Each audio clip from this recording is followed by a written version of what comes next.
καλησπέρα σας. Άλλη μία Τετάρτη είμαστε κοντά σας. Είναι η εκπομπή Μιλάμε Καθαρά. Το ραντεβού μας είναι συνεπέστατο. 9 η ώρα κανάλι Alert, για να μην το ξεχνάμε κι αυτό. Χρόνια πολλά σε όλους τους Έλληνες για την επέτειο που είχαμε χθες, 28 Οκτωβρίου 1940, για να μην μπερδεύονται κάποια παιδιά, γιατί βλέπω κάποιες συνεντεύξεις που γίνονται σε κανάλια, είτε στο δρόμο είτε στο YouTube, που τα βλέπω και ακούω ότι η ιστορία λίγο δεν τα πάμε καλά. Είναι η επέτειος του όχι στους Ιταλούς. Εντάξει, δεν τον μπερδεύουμε με τους Τούρκους. Καμία σχέση. Άλλη επέτειος αυτή. Πάμε παρακάτω λοιπόν. Χρόνια πολλά και στους Δημήτριδες και στις Δημητρούλες. Να τους χαιρόμαστε. Πριν ξεκινήσω να αναφέρω ποια κυρία έχω μαζί μου, μια πολύ όμορφη κυρία, και μπορώ να πω ότι αισθάνομαι και λίγο τράκ που την έχω κοντά μου. Θέλω να πω ότι την Κυριακή πήγα σε μια πάρα πολύ ωραία παράσταση, την οποία μπορώ να πω ότι εξεπλάγει μόλις την είδα. Δεν περίμενα ότι θα είναι τόσο καλή. Ήταν η Βασιλάκης και Μερούλα, που έπαιζε ο Άργυρος ο Βαζέος με την κυρία Εφη Κιούκη. Καταπληκτική παράσταση που παίζεται στο θέατρο Αρκμίνη. Αξίζει να πάτε να τη δείτε. Έχει πάρα πολύ γέλιο και τα παιδιά δίνουν και την ψυχή τους. Οπότε καλό είναι να πάτε να τη δείτε. Μια λοιπόν που μιλήσαμε και για Ελλάδα και για χρόνια πολλά κλπ. Κοντά μου έχω μια κυρία, η οποία εκτός από πάρα πολύ όμορφη και γι' αυτό και έχει βγει και Σταρ Ελλάς. Γι' αυτό λοιπόν Ελλάδα το συνδέω κάπως έτσι. Ήταν και πολύ όμορφη ηθοποιός και καταπληκτική ηθοποιός. Έχω κοντά μου μια κυρία η οποία ήταν, όποιος την έβλεπε είχε τρελαθεί, και ακόμα και οι συμπροταγωνιστές της, έχω χάσει τα λόγια μου, έμειναν με το στόμα ανοιχτό. Πάμε να δούμε όμως ποια είναι για να μιλήσουμε μετά μαζί της. Μίξο. Σεμνά. Wouldn't you like to have fun? How's about a few laughs? I could show you a good time. Let me show you a good time. The minute you walked in the joint, I could see you were a man of distinction, a real big spender. Καλησπέρα σας. Καλησπέρα. Πώς είσαστε? Είμαι πάρα πολύ καλά. Μιλάμε στον Ενικό. Να μιλάμε, εννοείται. Είναι από θέμα σεβασμού και όχι τίποτα άλλο, έτσι. Ευχαριστώ πάρα πολύ. Καταρχήν, να πω ότι ένα μεγάλο ευχαριστώ και τιμή μου που έχεις έρθει στην εκπομπή μου. Και εγώ ευχαριστώ και είμαι πολύ χαρούμενη που είμαι εδώ. Πολύ χαρούμενη πραγματικά. Γιατί ξέρεις, εκτιμώ ιδιαίτερα. Να είσαι καλά. Ακόμα δεν μπορώ να το πω. Εντάξει. Σταρ Ελλάς λοιπόν, 1983. Σωστά, καλά τα λέω. Ναι.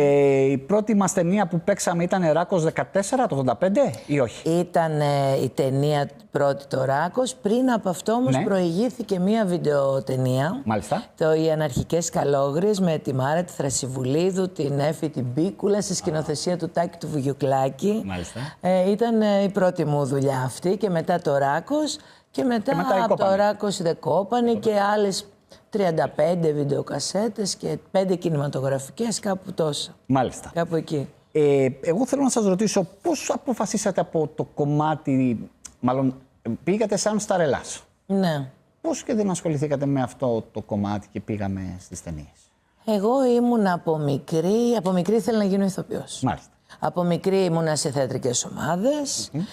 Έχω παίξει Αντιγόνη του Σοφοκλή στην Επίδαυρο σε ηλικία 16 ετών για όλα τα γυμνάσια της Αττικής. Σε εκδρομή. Κατά τύχη μπερδεύτηκα με το modeling και πήγα στη σχολή Μανεκέν Κρίστη, και η Κρίστη θεώρησε καλό να με στείλει στα Καλυστία. Έτσι ήταν έφυγα λίγο από το δρόμο μου για κάποιο διάστημα. Βγήκα Σταρ Ελλάς, δούλεψα πάρα πολύ σαν μοντέλο και μετά ξαναγύρισα στο φυσικό μου χώρο που θεωρώ ότι είναι το θέατρο, και κινηματογράφος. Ναι. Αυτό για το οποίο ήμουνα, πιστεύω, πλασμένη. Ήμουν από μικρή, ήθελα να γίνω ηθοποιός, τέλος. Αυτό ήταν. Σωστό. Σας τράβηξε αυτός ο χώρος. Ναι, έκανα και άλλα πράγματα βέβαια στη ζωή μου και τραγούδισα, γιατί έκανα και musical, αλλά και όλα αυτά, ξέρεις, και το μουσικό θέατρο μου άρεσε πάρα πολύ. Και το modeling δεν μπορώ να πω ότι ήταν άσχημο. Όμως το modeling είναι για λίγο. Σωστά. Είναι για λίγο και πρέπει να το εκμεταλλευτείς για να πας παρακάτω στη ζωή σου. Οι γονείς ήταν θετικοί, αρνητικοί όταν... Η μαμά μου ήταν πολύ θετική με τα καλλιτεχνικά, γιατί και εκείνη ήταν σε θεατρικές ομάδες και τα λοιπά και στο χορό, στην Επίδαυρο ήτανε. Ο μπαμπάς μου όχι τόσο. Ήταν λίγο αυστηρών αρχών. Όμως όταν ήρθε στα Καλλιστεία και με είδε μετά, χάρηκε. Ναι. Δεν μπορώ να πω ότι δεν χάρηκε, με καμάρωνε. Βέβαια, με πολύ αυστηρές οδηγίες πρέπει να σου πω. Σίγουρα. Πολύ αυστηρές οδηγίες. Πρόσεχε. Και οι συμβουλές του με βοήθησαν και με κράτησαν. Όχι ότι θα έκανα κάτι, αλλά μπορεί κατά λάθος να εξέθετα τον εαυτό μου. Και οι συμβουλές του μπαμπά μου που τους είχα πάντα στο πίσω μέρος του μυαλού μου με βοήθησαν πάρα πολύ. Δεν υπήρχε δηλαδή αντίδραση από τη δικιά σου τη μεριά να πεις όχι, δεν θα κάνω αυτό που μου λες, θα κάνω ό,τι θέλω εγώ? Όχι, δεν με εμπόδισε. Δεν με εμπόδισε, απλά μου είπε πρόσεχε αυτό ή πρόσεχε το άλλο. Δεν μου είπε ποτέ μην το κάνεις. Ναι, κατάλαβα. Οπότε, ναι. Και γενικά ήμασταν μια οικογένεια έτσι... Ο μπαμπάς μου ποτέ δεν μας στέρισε να ανοίξουμε τα φτερά μας. Εγώ έφυγα, πήγα στην Αμερική, ο αδελφός μου στην Αγγλία, σπούδασε. Είμαστε μια οικογένεια που συναντιόμασταν τις γιορτές. Τις γιορτές. Το κλασικό, οι αξίες. Τις γιορτές, ναι. Μάλιστα. Θέλω να πάμε αυτή την ωραία παρεούλα που έχουμε σήμερα, να το πάμε σαν να πίνουμε ένα καφεδάκι. Δεν θα το πάω κλασική συνέντευξη. Άρα λοιπόν φεύγω από τα κλασικά. Ναι. Λοιπόν, η ερώτηση που θέλω να κάνω είναι η εξής. Αν η ψυχή σου είχε άρωμα, ποιο θα ήταν και γιατί? Αν η ψυχή μου είχε άρωμα. Μόνο γιασεμί. Γιασεμί. Ναι. Γιατί? Που είναι και το αγαπημένο μου λουλούδι. Γιατί μου φέρνει μια αίσθηση δροσιάς, ελευθερίας και ανεμελιάς. Ναι. Πολύ ωραίο αυτό. Όταν νιώθεις ότι χάνεις τον έλεγχο, ποια λέξη λες μέσα σου για να επανέλθεις? Βρίζω συνήθως. Άρα καλύτερα να μην την πούμε τη λέξη. Τη λέξη να μην την πούμε. Σύνελθε, ας πούμε, στον εαυτό μου. Για να μπορώ γιατί γενικά σαν άνθρωπος είμαι δυνατή και έχω περάσει έτσι διάφορα στη ζωή μου που χρειάστηκε να έχω δύναμη, αλλά δεν είμαι ψύχρεμη. Ναι. Τα χάνω εύκολα, κατεβάζω ρολά και μετά εκεί πρέπει να με μαζέψω λίγο. Ναι. Σωστό. Μια που μιλήσαμε και για τραγούδι. Ποιο τραγούδι πιστεύεις ότι περιγράφει τέλεια τη ζωή σου μέχρι σήμερα? Δύσκολο. Λοιπόν, ένα από τα αγαπημένα μου τραγούδια που μου το αφιέρωσε μία συνάδελφος σε ένα γύρισμα. Ναι. Είναι το «Μαμά γερνάω» της Τσανακλείδου. Μόλις είχε βγει τότε, θυμάμαι, και μόλις είχα χάσει και τη μαμά μου. Και ήταν πάρα πολύ συγκινητικό. Η Κωνσταντοπούλου. Ναι. Μάλιστα. Η Στέλλα. Τι σε πονάει Κωνσταντινίδου, συγγνώμη. Στέλλα. Κωνσταντινίδου. Ωραία. Τι σε πονάει περισσότερο, να ξεχάσουν μια ερμηνεία σου ή να παρεξηγήσουν ποια είσαι? Αν και δεν χρειάζεται να παρεξηγήσουν, αλλά. Να παρεξηγήσουν. Με έχουν πολλές φορές παρεξηγούν με την έννοια ότι κάποιοι άνθρωποι. Οι άνθρωποι είναι πολύ σκληροί. Βλέπουν έναν ηθοποιό, πρώην καλλιτέχνη, νυν καλλιτέχνη και τον κρίνουν εξ απαλώνων ήχων. Δηλαδή, παίρνουν μία δουλειά που έχεις κάνει, μία στιγμή σου και νομίζουν ότι ξέρουν ποιος είσαι. Όχι, άλλο ήταν η ερώτηση. Συγγνώμη, εγώ δεν το... Δηλαδή το να παρεξηγήσουν ποια είσαι, μήπως είσαι κάποια άλλη ηθοποιός. Συνέχεια με τη Φιλίνη με μπερδεύει. Αλήθεια? Ναι, έχει πολύ πλάκα.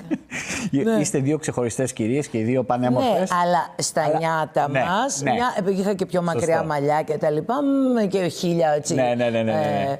Και μας μπερδεύανε. Υπήρχε αυτό. Και τώρα μου λένε εσύ μοιάζεις, μου λέει, με την Ελένη τη Φιλίνη. Ευχαριστώ πολύ, είναι κομπλιμέντο για μένα αυτό, ναι. Έχει υπάρξει ρόλος που σε άλλαξε σαν άνθρωπο, όχι σαν καλλιτέχνη? Σαν άνθρωπο. Σαν άνθρωπο όχι, δεν νομίζω. Σαν καλλιτέχνη, πολλοί ρόλοι με έχουν εξελίξει. Ναι. Σαν άνθρωπο όχι, γιατί... Δεν νομίζω. Πιστεύω ότι εμείς οι ηθοποιοί σε κάθε ρόλο βάζουμε και στοιχεία δικά μας. Ναι. Όχι, δεν νομίζω ότι με άλλαξε. Μπορεί μέσα από ένα ρόλο να σκέφτηκα και άλλα πράγματα για τη ζωή μου, αλλά να με άλλαξε, όχι, δεν νομίζω κάποιος ρόλος. Επειδή μου έδωσες μια πολύ ωραία πάσα. Συγγνώμη για τον ελληνικό, αλλά έτσι μου είπες. Μόνο ελληνικό είπαμε. Μου είπες ότι εσείς οι ηθοποιοί έχετε τη δυνατότητα να βάζετε και κάποια δικά σας πράγματα. Πρέπει. Εγώ έχω δει οι ηθοποιοί που ήταν και πιο παλιοί, μιλάω και για Βέγκο, όλους αυτούς, είχαν τη δυνατότητα να βάζουν κάποιες ατάκες που έκαναν το κοινό να γελάει, που δεν ήταν μέσα στο σενάριο. Ναι. Θεωρείς ότι υπάρχει αυτό το πράγμα σήμερα στα νέα τα παιδιά, στους νέους ηθοποιούς? Μιλάμε για μεγαθύρια ηθοποιούς τώρα, Ναι, έτσι. ναι. Που τους επιτρεπόταν πρώτα απ' όλα αυτό Σωστά. να γίνεται. Νομίζω ότι σε όλες τις δουλειές μπορείς να βάλεις και κάποια δικά σου πράγματα.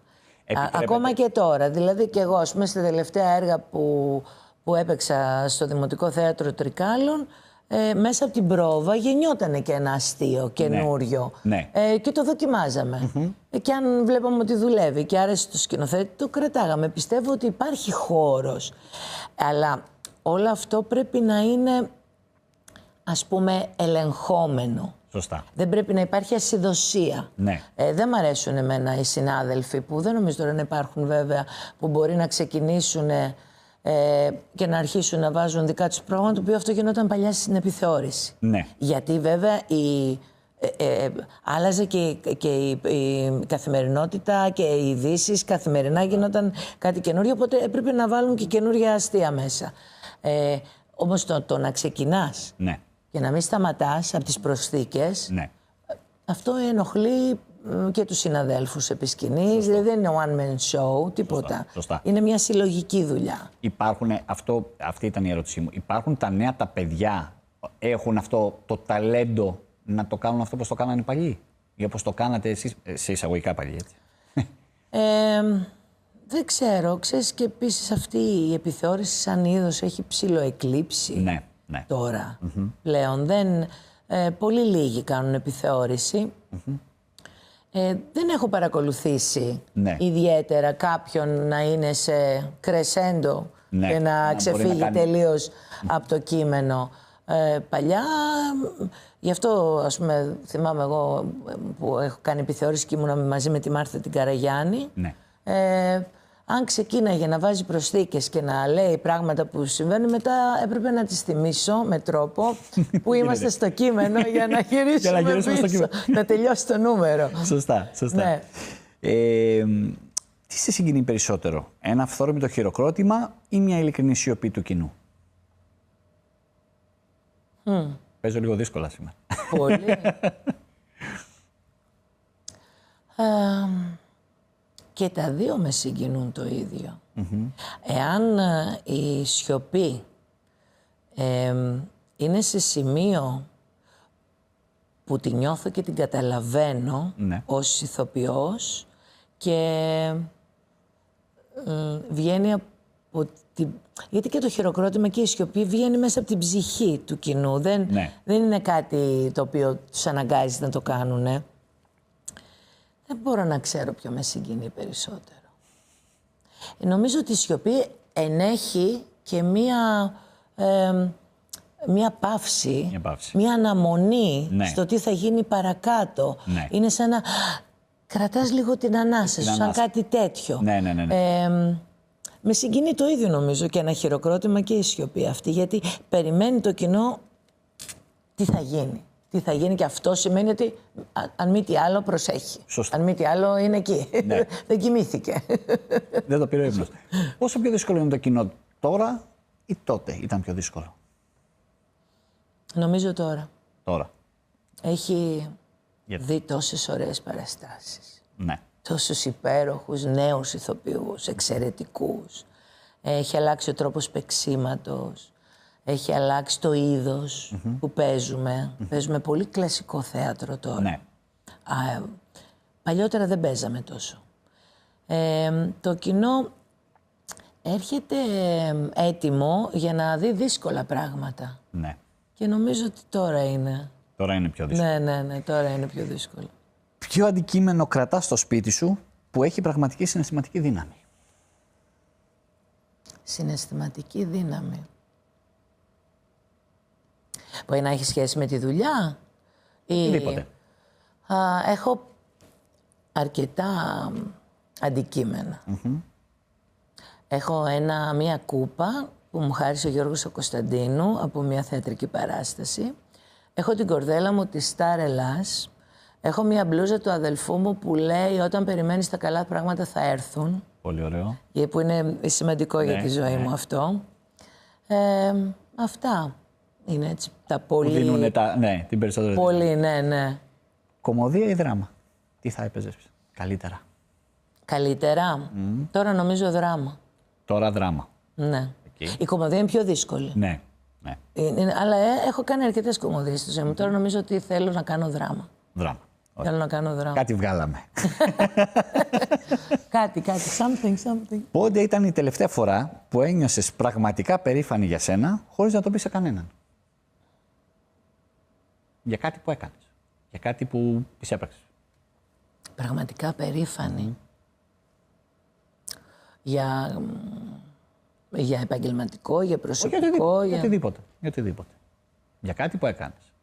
Π.χ. ας πούμε, όταν βγήκες στα Ελλάς, αισθάνθηκες περήφανη. Αισθάνθηκε η οικογένειά σου περήφανη? Όχι. Καθόλου. Ήμουν πολύ στεναχωρημένη. Στεναχωρημένη γιατί? Γιατί είχαν συμβεί διάφορα. Πετούσαν τους τίτλους, κάναν τέτοια. Απ' έξω διαδηλώνανε οι φεμινίστριες. Ήμουνα σε πολύ δύσκολες χρονιές. Εγώ ήμουν από τις χειρότερες χρονιές των ελληνικών καλυστείων. Ναι, κατάλαβα. Εντάξει, ήταν μία στιγμή χαράς. Και μετά ήταν, μα γιατί μου συμβαίνει μετά αυτό? Τι έχω φταίξει.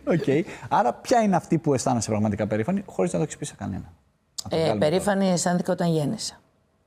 Το παιδί μου. Ναι. Αυτό. Αυτή.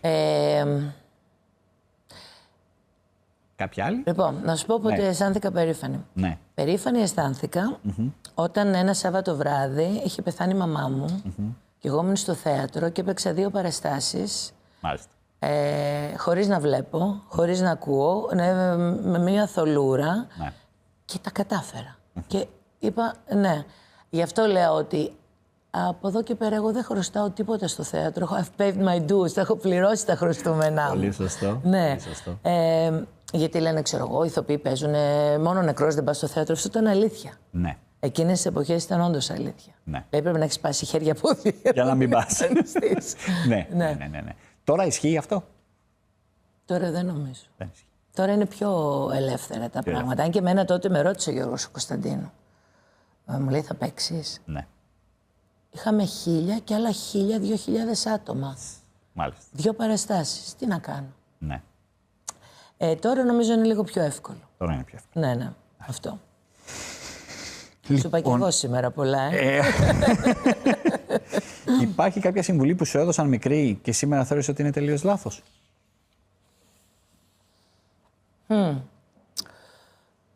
Αυτά που λέγανε οι μαμάδες στα κορίτσια ήταν τελείως λάθος και κακός. Δηλαδή, αν είχα κορίτσι τώρα, θα έλεγα «Αι, κοριτσάκι μου, παράτα μας ησύχους». Ναι, νομίζω ήταν λάθος. Οι συμβουλές. Αλλά ήταν έτσι τα πράγματα. Άλλα χρόνια. Ναι, να μεγαλώσεις, να παντρευτείς, να κάνεις οικογένεια. Αυτό κάνει κάθε καλό κορίτσι που σέβεται τον εαυτό του. Μπλα μπλα μπλα. Να μην λέει κανείς τίποτα. Ναι, νομίζω ότι είναι. Σωστό. Ποια στιγμή της ζωής σου θα ήθελες να μείνει για πάντα off camera? Off camera, να μην εμφανιστεί ποτέ. Όχι. Κάτι για το οποίο ντρέπομαι. Πολύ. Ναι. Έχω βρήσει αρκετά πολύ. Και δεν θα ήθελα να το ξέρει κανένα. Ωραία. Μην το πείτε. Όχι, δεν το λέμε. Νομίζω αυτό, ναι. Ωραία. Δηλαδή όταν νευριάζω, ναι, γίνομαι κακιά. Είμαι ψάρι, γι' αυτό είμαι... Ψαράκι. Άλλο πάει από εδώ, άλλο πάει από ψαράκια είστε λίγο. Ναι. Λοιπόν, αν σου έδιναν τη δύναμη να ξαναγράψεις το σενάριο της ζωής σου, θα το άλλαζες ή θα το άφηνες όπως είναι? Να το ζήσω τώρα όμως. Ναι. Όχι να τη ζήσω τότε. Κοίταξε, κάποια πράγματα αν τώρα ας πούμε ήμουν 18, επειδή έχουν εξελιχθεί κάποια πράγματα θα τα άλλαζα. Ναι. Τότε που ήμουν 18 δεν θα άλλαζα κάτι. Ναι. Αλλά τώρα κάποια πράγματα θα τα άλλαζα. Σε σχέση με κάποιες επιλογές που έκανα. Σωστά. Ναι, ή ας πούμε... Οι οποίες βγήκανε, συγγνώμη που διακοπτώ, οι οποίες βγήκανε σε κακό, ας το πούμε έτσι, ή απλά δεν θα τις ξανά κάνεις? Όχι, απλά μου αλλάξανε την πορεία της ζωής μου. Ναι. Δηλαδή, εγώ, ας πούμε, κάποια στιγμή, απλά επειδή ήμουν αυτή που είμαι, σηκώθηκα και πήγα στην Αμερική. Και έζησα στην Αμερική για κάποια χρόνια. Μια χαρά. Ή μπορεί να έμενα στην Αμερική Ναι. και να μην έφευγα ή να μην πήγαινα καθόλου. Αυτό λέω, θα άλλαζα ναι, κάποια πράγματα τα οποία τα έκανα τελείως έτσι. Αυθόρμητα. Αυθόρμητα, ακριβώς. Σωστό. Αυθόρμητα, ναι. Εάν το φως έκλεινε τώρα και άκουγες μόνο τη φωνή σου, τι θα σου έλεγες? Υπομονή είναι πολύ μεγάλο προσόν. Η υπομονή. Πολύ ωραίο. Πολύ ωραίο. Τι θα ήθελες να μείνει πίσω σου όταν μια μέρα αποχωρήσεις από τη σκηνή? Από τη σκηνή ή από τη ζωή? Τη σκηνή. Όχι τη ζωή. Γιατί Δηλαδή, τη ζωή. τι καλλιτεχνικό θα αφήσω πίσω. Σωστά. Θα ήθελα 2-3 πράγματα, 2-3 ερμηνείες που να μείνουν, που να ικανοποιήσουν εμένα πρώτα απ' όλα. Γιατί νομίζω ότι πρέπει πρώτα απ' όλα να ικανοποιείται ο ηθοποιός με αυτό που δίνει, γιατί μόνο έτσι ικανοποιείται και το κοινό. Αυτό θα ήθελα να μείνει. Έχει υπάρξει κάποιος ρόλος που θα ήθελες να κάνεις και δεν τον έκανες? Όλοι. Πολύ σωστό. Χιλιάδες ρόλοι. Ναι, πολύ. Πάρα πολύ. Ναι, κλασικό ρεπερτόριο. Υπάρχει πιθανότητα να τους δούμε τώρα? Μπορεί. Ποτέ δεν ξέρουμε. Ποτέ δεν ξέρουμε. Να παίξω και στο σπίτι μου και να σε καλέσω. Αυτό είναι το καλύτερο. Θα έρθω. Ποια στιγμή στη ζωή σου θα ήθελες να ξαναπαίξεις σαν σκηνή θεάτρου μόνο για να τη νιώσεις αλλιώς? Ποια σκηνή στη ζωή μου? Οκ. Πολύ δύσκολη ερώτηση. Είπα, πες λιγάκι Πρέπει δύσκολα να μου τα λες πριν, για να τα σκέφτομαι και λίγο τώρα. Είπα, θα είναι σαν να πήγαμε για καφέ. Ναι, αλλά δεν μπορεί να περιμένει ο τηλεοπτικός χρόνος. Δεν πειράζει. Γι' αυτό τους αρέσουμε. Ποια στιγμή της ζωής μου. Για να τη νιώσω αλλιώς. Τα Καλυστία σίγουρα είναι μια στιγμή που πλέον νομίζω ότι θα την νιώθω τελείως αλλιώς. Ο γάμος μου θα ήταν, γιατί θα το διασκέδαζα περισσότερο. Όχι ότι το διασκέδασα πάρα πολύ, αλλά θα μπορούσα να χορέψω λίγο παραπάνω. Λίγο παραπάνω. Αυτά νομίζω. Αυτά. Και είναι και πάρα πολύ καλά. Τα σχέδια της Σίας, ποια είναι τώρα? Κοίταξε, είμαι σε ένα σταυροδρόμι, θα έλεγα επαγγελματικό. Σκέφτομαι διάφορα πράγματα. Πολύ ωραία. Περιμένω να τελειώσει και το παιδί μου το πανεπιστήμιο, να δει τι θα γίνει, τι θα κάνει, αν θα φύγει εξωτερικό, αν θα μείνει. Ξέρεις, τα νέα τα παιδιά είναι... Σωστό. Ναι. Είναι λίγο... Αυτά, έτσι σκέφτομαι διάφορα πράγματα. Θέλει ο μικρός να κάνω. Να ασχοληθεί με το κομμάτι της τηλεόρασης? Όχι. Όχι, καθόλου. Έχει κάνει θεατρικό παιχνίδι από 4 χρονών. Ναι. Έχει τελειώσει μουσικό σχολείο, γιατί ο μπαμπάς του τραγουδάει επίσης και έχει και πάρα πολύ καλή φωνή. Παίζει και κιθάρα και δεν θέλει να ασχοληθεί με τα καλλιτεχνικά. Μπράβο του. Ναι, είναι στις παρυφές. Κάνει κάτι άλλο. Είναι στις παρυφές. Σωστό. Ξέρεις τι, η αλήθεια είναι ότι για να είσαι καλλιτέχνης και να βιοπορίζεις από αυτό, είναι πολύ δύσκολο. Σωστά. Είναι πάρα πολύ δύσκολο. Πρέπει να είσαι... Να κάνεις και κάτι άλλο για να μπορείς. Πρώτα απ' όλα τρελός. Εντάξει. Για να πεις ότι θα το κάνω αυτό, γιατί είναι μια τεράστια ανασφάλεια, οικονομική και καλό είναι όσο είσαι νέος να το δοκιμάζεις, να δοκιμάζεις πράγματα κτλ. Αλλά μετά έρχονται κι άλλα. Ναι. Έρχονται οικογένεια, παιδιά, πώς θα τα ζήσω, δηλαδή τα καθημερινά που έχει ο κάθε άνθρωπος. Σωστά. Και οι καλλιτέχνες, ειδικά οι ηθοποιοί, και οι τραγουδιστές, και να είναι κάθε 6 μήνες χωρίς δουλειά. Ναι, είναι τρομακτικό. Είναι τρομακτικό, είναι ψυχοφθόρο. Ναι. Και είναι πολύ δύσκολο. Έχει υπάρξει κάτι ακραίο που έχει κάνει θαυμαστής ή θαυμάστρια? Ναι. Καλό ή κακό? Μου έχει έρθει καλό. Καλό, αλλά ναι, ακραίο. Λίγο τρομακτικό. Μου ήρθε κάποτε, δεν θα πω όνομα. Δεν χρειάζεται. Ήμουνα στο θέατρο Μπουρνέλη με Παπαζή Στασινοπούλου, στο Χάρισέ μου το γουνάκι σου, Θρασιβουλίδου, Καλέση, συγχωρεμένος ο Σπύρος ο Μισθός, πολλοί κόσμος. Και ήρθε ένας κύριος, ο οποίος μου έφερε ένα κουτάκι με ένα υπέροχο δαχτυλίδι από κάποιον πολιτικό. Μάλιστα. Να μου το προσφέρει. Ναι. Στο καμαρίνι. Πρόταση? Όχι, δώρο. Απλά δώρο και ωραία. σίγουρα αυτό. Ναι, είχε μια πρόταση για ένα αυγό, για ποτό, ξέρω εγώ κτλ. Ήταν τρομακτικό. Κολακεύτηκα πάρα πολύ. Αλλά ήταν τρομακτικό. Το στείλα πίσω βέβαια. Λέω, όχι Παναγία, μακριά. Θα καταλήξω σε κανένα χαντάκι, ξέρω. Και τρέχουμε. Ναι. Εντάξει, οκ. Απλά όλα τα άλλα είναι πιο ήρεμα, έτσι. Δηλαδή, όποιος πλησιάζει, ας πούμε, είναι σε νορμάκα φωτογραφία. Ναι, εντάξει. Αυτά είναι φυσιολογικά. Φυσιολογικά. Ωραία.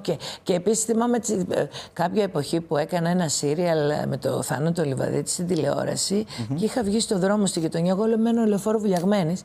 Βγήκα να βρω ταξί. Σταμάτησε η κυκλοφορία. Γιατί με βλέπαν στην τηλεόραση. Και ήταν πραγματικά. Λέω, δεν μου εντάξει. Δηλαδή μου φωνάζαν, ξέρεις, αυτό ήταν.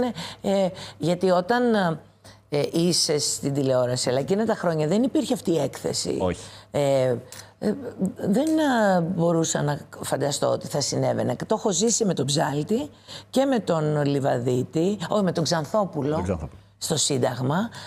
Και ξέρεις, ήταν αλλά συνέβαινε σε άλλους, όχι σε μένα.